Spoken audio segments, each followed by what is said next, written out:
Hi everyone and welcome back to my channel. Thought it was about time you got to know a bit more about me beyond just my jump rope routines. Gonna do a little Q&A. I've got Sarah here.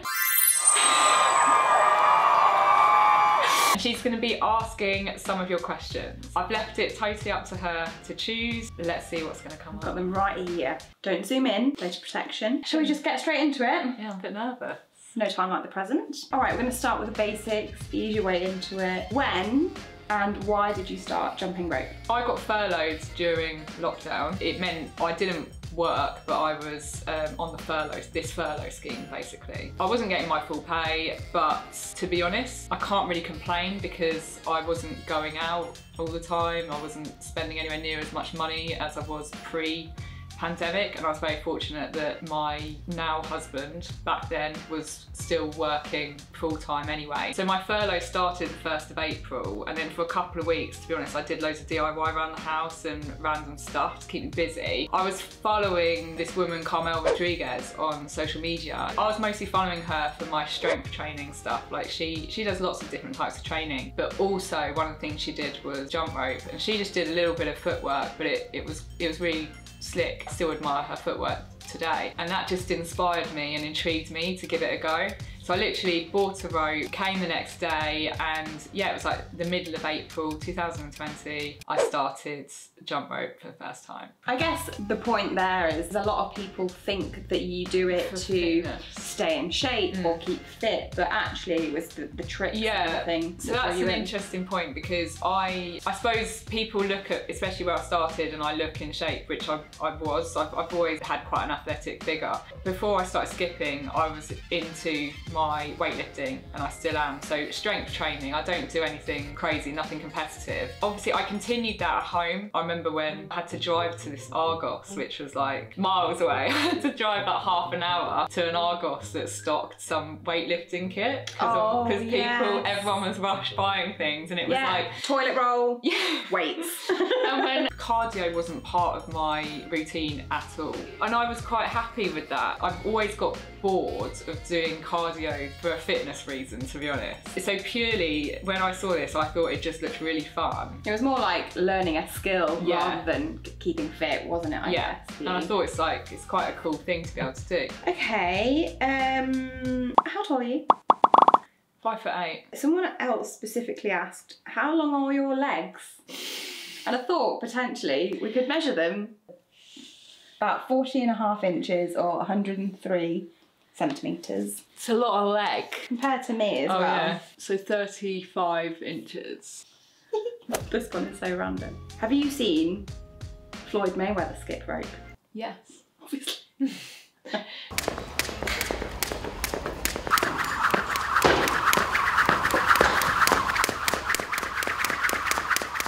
Someone asked specifically, do you have time for a day job on top of YouTube? So no, I definitely wouldn't. I worked in a sales job. I was selling business supplies, literally anything from stationery and paper to furniture in offices. And you're basically Dwight Fruit. Yeah, I was. So for 3 months, all I did was practice my skipping skills, you know, especially not jumping all day, but like certainly I do low impact I'd practice lots of arm stuff mixed in with the jumping stuff. I'd started already sort of getting quite busy on social media, because people did start asking me, you know, to create tutorials and stuff. So at that point I was kind of creating content with the viewer in mind. I wasn't just doing it for myself anymore, just sharing my progress. I had actually started thinking about my content. When I went back to work doing part-time, I was kind of like, I split my day. So in the morning I was focusing on the company I work for, and in the afternoon I was outside skipping and creating content of social media, responding to comments, engaging with the community as you do. By the end of 2020, I had nearly 100,000 followers on Instagram. Brands had started approaching me, collaborated with Dope Ropes. I bought my first beaded rope from them, so that's why I love working with Dope Ropes, because genuinely it is the brand I've always got my ropes from. It's the thing that you naturally don't kind of be attracted to. I was a customer. I'm obviously now I'm an ambassador, but I was a customer first, and obviously so I was making commission from rope sales, and in January I was set to launch my own line of ropes with Dope Ropes. Oh no, sorry, just a beaded rope at that point. I had my first couple of opportunities with Hush clothing and Lululemon, which was all really exciting and crazy to have happened in that time. The thing is, with working for yourself, you don't have the security of a salary. But then at the same time, I'd learned that year that nothing is totally secure anyway, and things can change so quickly and so easily. So I kind of had this confidence to just take the leap. Ultimately, deep down, you knew that if it wasn't going to be successful, then you could just kind of go back to what you were doing before. Like you're not going to walk into a new job tomorrow. Yeah. But you're a smart girl. You're going to like work in whatever way that you can. Hardest thing was, it was pretty cushy when I was working part-time, so I was doing that mornings only. Yeah, so you weren't having to devote an entire day of work to that and then go on to the job. But then I knew they wanted me back full-time, and then that would have been hard, and I would have ended up, inevitably I would have lost momentum with the Law and Jump stuff, so that would have it would have been a shame. So obviously it's just grown and grown and grown, and the amount of content I put out has grown, and it was always Instagram and TikTok back then, and then I introduced YouTube. To be honest, it's not been until this year, the last year that I've concentrated on YouTube, but still mostly short form content, the shorts, not long form content like I'm putting an effort into now.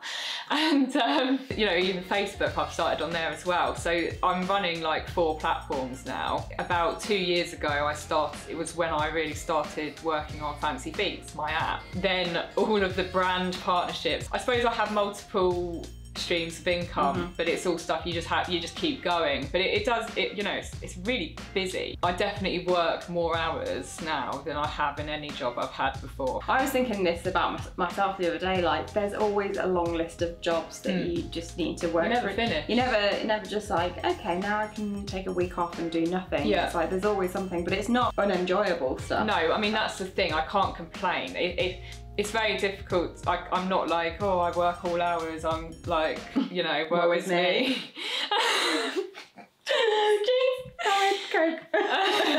In answer to the question is, I'd never have time for another job in all this, and it's like you've got 3 or 4 different jobs, isn't it? And you've got to wear so many different hats. Yeah. And it's not like someone's there telling you how to do everything. There's so much working it out for yourself. Yeah. Because it's a new concept. Getting kind of into the nitty-gritty of it with what I was earning, I took a modest salary, I'd say, and I kept a lot of it in the business so that I could invest in Fancy Feet. And because that was my dream. I wanted to build an app. I knew I wanted to build that app, and I started about 2 years ago, and then I had to investigate how much it was going to cost to do that. And when I found out how much it was, I was like, well, it's not going to happen for a year because I need to save up. And then that build took time with the developers and everything, and I also had to work with videographers to get the content, and getting that initial content out was much harder. My videographer had to understand exactly what I was looking for, and it's not as simple as do a squat and say, and the videographer knows with the edit and stuff, with all the graphics. And it's not like there's only 10 skills or something. It's like an entire library. And there's no one else. Even if I had the funds to pay someone else to run it, they couldn't, because it's all in your brain. It's all in my brain. There's always like refinements and tweaks, like nothing's ever a finished product. It's kind of like creating your content but on a much larger scale. Like you never really finish with an edit of a piece of content. Like it goes out when you're kind of just happy enough with it, but there's like 10,000 other things you could do with it, and it's like that with the app, isn't it? Like, and actually that's a really good point about things. Like I'm not someone either who can work on edits and stuff too far in advance, like for social media, because I do tweak stuff until the last minute. So actually it's dangerous for me to do stuff in advance, because then I'd just be working on them for too long. Things are ever changing in social media, you have to kind of be like that, and trends change and everything. So It's constant. I mean, it is for the first time since the app launched, and I sort of, you know, had obviously that initial, that was crazy around the launch, and lots of things happened then. But because I now know I've got that out there, I've established, okay, this is what I do. I create content for social media and I run my app, and that's my thing now. This is the most relaxed I've felt in this whole journey. But it's still crazy, and you know, I said even last night, I said I couldn't sleep, so things just whirring around in my head. Okay, next question. Not juicy, but curious. Did you have a dancing background before learning how to skip? So I did dance as a kid. I did tap and modern. I think I stopped about the age of 15. I haven't done any dance since. And I was musical as a kid. I played instruments and stuff. So I think there's definitely like rhythm inbuilt in me, and I think obviously the coordination of being able to move parts of your body to music and things like that. But that said, everything you see me do, I couldn't do it without a rope when I started doing this. Yeah. So I couldn't shuffle without a rope. Yeah, and it's not like when you oh yeah.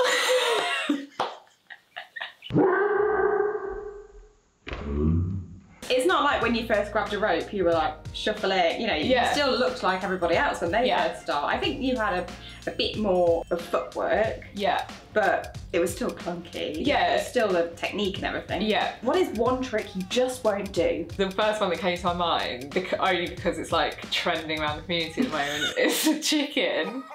But I wouldn't say, like, I still haven't tried it, but it looks achievable. I feel like I might as well try it at some point, so I'm sure I will. Maybe that can be in our next challenge. Yeah, oh, we should have done Who can unlock the yesterday. chicken quickest? I accidentally used the word juicy. Just read this question out and then... Lauren, you're like corn. You have the juice. Did you know this? It's got the juice. Corn. Oh, what's the next word? A big lump of... a big lump. I beg your pardon? A big lump of knobs. Oh yeah, it has the juice. It has the juice. Thing. Have you ever jumped rope while intoxicated, lol? Yeah, I have. I think I have as well. When I've got back from a night out. Yeah. Your mates are like, I'll show us some tricks. I think I can ask this. You can tell me if you don't want me to ask this. I just want your actual reaction. How do you deal with the constant perverts who comment on your videos? I tend to just ignore them, I think. I think they're probably easier to ignore than the negative. It's kind of, some of them it's just harmless, really. They think that's something I probably want to hear and it's nice and they want to compliment me or something. And they probably think it is a compliment. Just so everyone's clear, she does not act on them. So the 100 marriage proposals in her story stickers, which I'm having to scroll through, are not welcomed or appreciated or needed because she's married. I'm married. Well, even if she wasn't married. Who's your celebrity crush? I think I've got 3. It'd probably be someone like Tom Hardy, Gerard Butler. Oh yeah, they're all very similar. Which era of Tom Hardy? Men get better with age, don't they? Like a fine wine. Yeah, I like like Ryan Reynolds. Pedro Pascal is a new one of mine. He's in The Last of Us.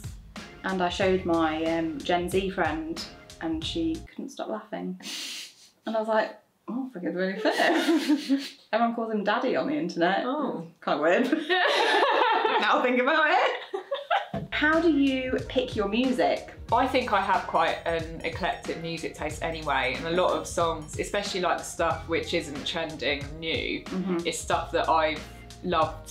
I've always had it in my music collection. When I remember songs, I check the tempo to make sure it's something that I could work with. Then I add it to my playlist. And then there's the other part, which obviously trending sounds. I go through reels, shorts, see if there's anything good. Sometimes the trending stuff, there's the odd song I have to kind of force myself to do. Do you know what I mean? Because you're like, it's not something I love, but... Yeah, I've got to have a positive reaction to it to enjoy it. And then it has to be a good beat. And after the 30th time of listening to it, I'm like, this is so annoying, I can't listen to it anymore. Do you miss the beginning of your jump rope journey when you were still unlocking tricks daily? That's a really interesting one, because I actually think about this one a lot, because when people comment obviously at the start of their journey and they're like, I can't wait to be doing what you do, and people are like, I've just got started, there's a little pang in me where I'm like, I'm actually quite jealous. It is like one of the best times when you've got so many skills to learn ahead of you, and when you're at the start of your journey, they really are skills that you can tackle like once a week almost. Yeah, definitely. The learning curve, the learning curve's really steep at the beginning? It's like you learn a lot very quickly in the beginning, and then over time it kind of plateaus. Do I miss it?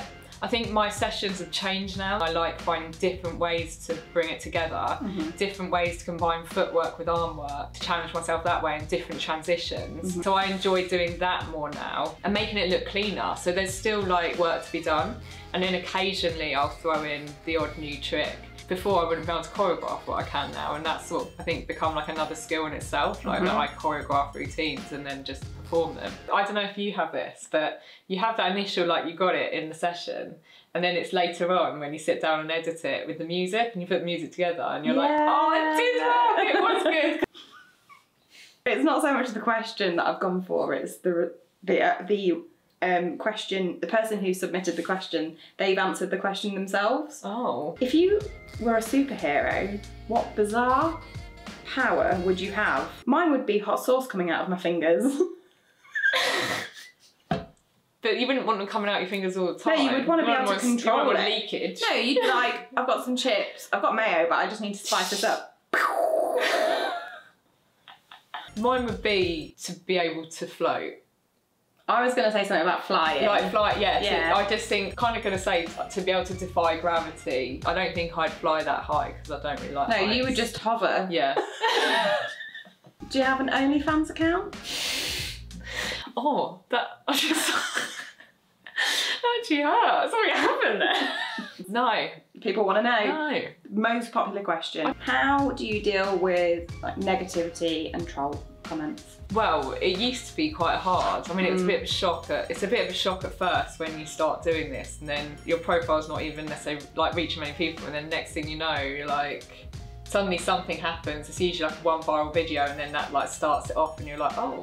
And I think as well, because of what we do, like it's such a positive thing, and it's hard to understand why someone would have something negative to say. So I get all sorts. I mean, it can be anything from like, this is boring, to really harsh comments about my body, and people say you need to eat more, or I skipped away my hips, or she's got no shape, she's got a body like a man, and all sorts of stuff like that. It depends on the day, doesn't it? It does, whether it gets to you. But I think mostly now actually it doesn't, and I think I've just got so used to it.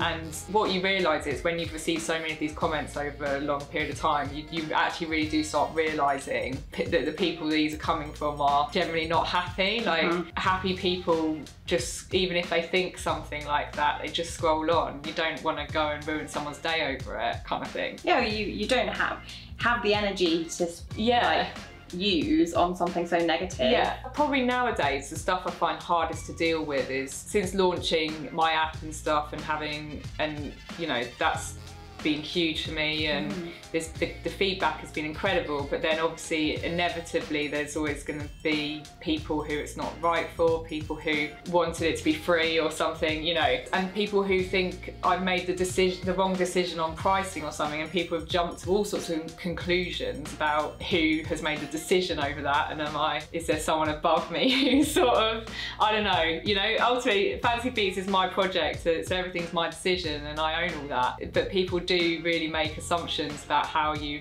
run your business and got to your decisions, which obviously I want the app to be successful. The good thing is that negativity isn't based on the product itself, and obviously people absolutely love it who are using it, and a lot of people are upgrading their subscriptions to longer term subs and things to be more, you know, because it's more cost effective and things like that. But it's hard when people make assumptions about me as a person.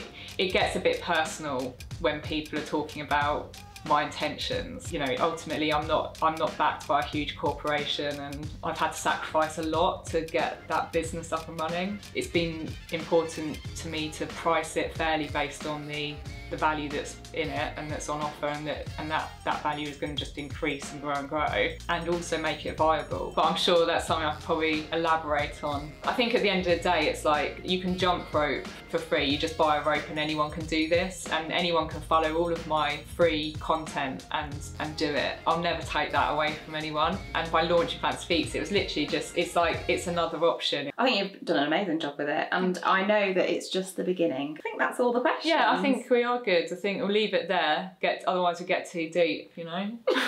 Thank you for watching this. I hope you enjoyed it. A little insight into my life, sort of in and outside Lauren Jumps. Let me know if you want to see more of these, and anything else you want to see on my channel, just let me know in the comments. If you're looking to get started yourself, I'll put a link to my app Fancy Feats and my ropes in the description. Yeah, I'll see you in my next video. It's a wrap, isn't it? That's a wrap. Yay! I